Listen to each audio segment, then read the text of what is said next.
Hey everybody, how's it? Good morning. This is Jeeps here, your old composer, decomposing before your very eyes. Song suggested by you. This is day number 28 of my countdown from 30 to my 1-year anniversary.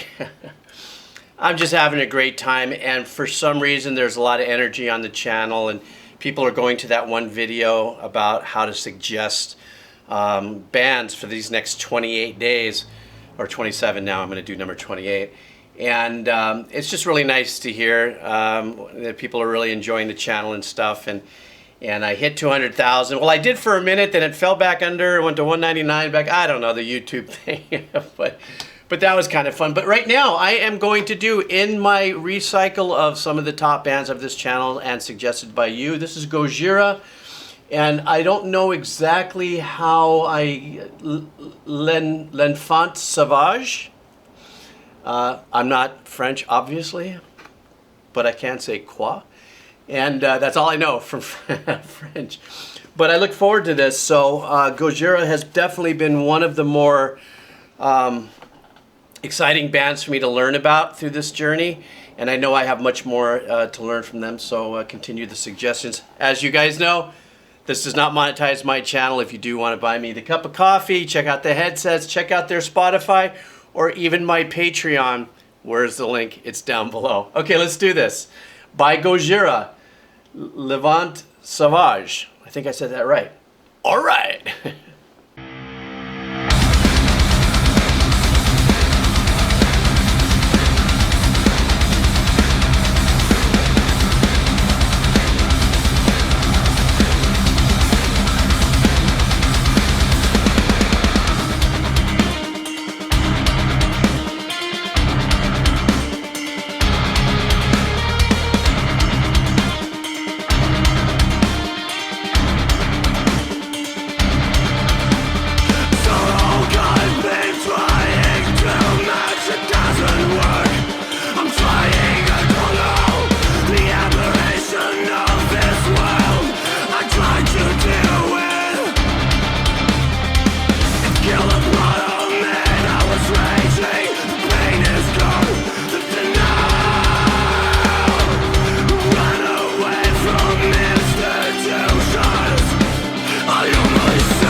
Wow.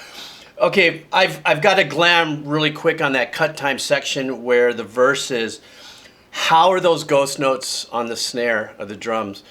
For those of you who are the pure listeners, you're not musicians, ghost notes are these nuances. They actually do count as notes, like if you were to be, if it was written on paper in music, they would still be accented as notes, but the velocity is a lot less. So if the snare hits, let's just say pop, pop, and there's ghost notes before, in between it, with pop, pop, and those ghost notes that are happening there are absolutely flawless and so well done. And I love the energy that it brings, a little bit of anxiety. Even though it's cut time, it does kind of keep the anxiety and the urgency of the movement of the sick riff that's right behind it. The guitar tone on this is incredible, and I love the guy's voice. I'm going to get right back to this really quick because I want to keep the energy going. But even though he's got this powerful, I don't know, it's not screaming and it's not growling. It's just the power behind his voice. There's a note behind that, so it's not just this, like, you know, tear apart kind of vocals that are going on there. And then they go back into, we're about to light back up into another verse, it feels like. But when they change the rhythm around, it's still the same, you know, the same beats per minute.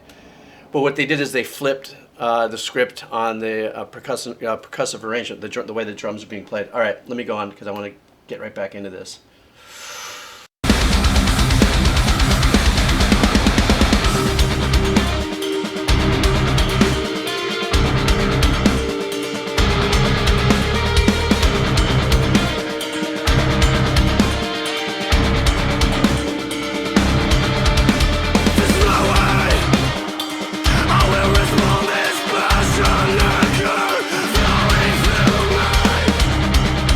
There is light in this world.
what a great change up in the riff and the playing there.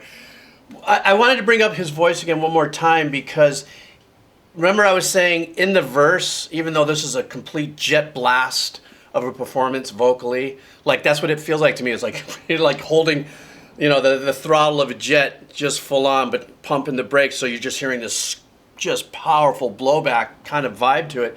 But he's in a note.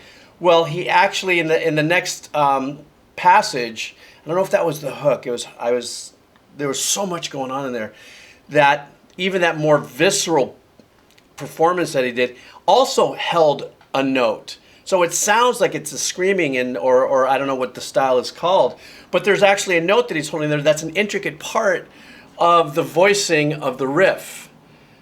So the riff isn't really moving around a lot, meaning like it doesn't have a lot of interval running in between it, but it's just steady as. But the drumming, oh shit.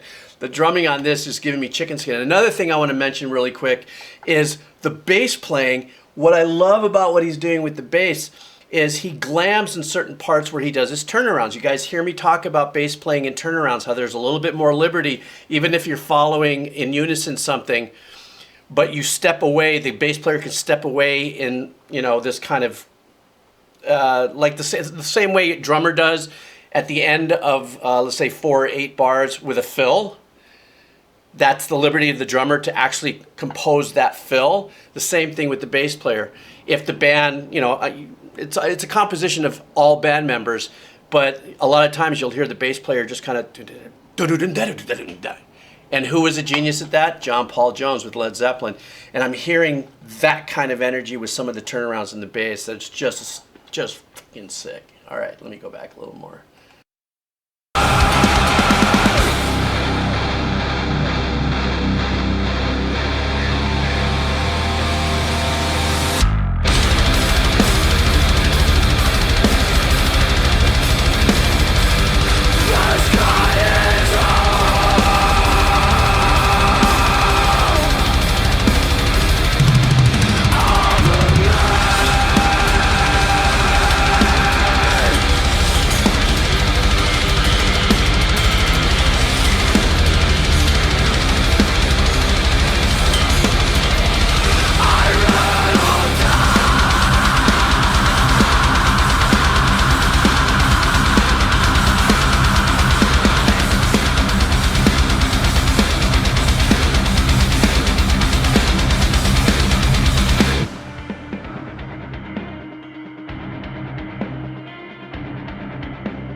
Wow.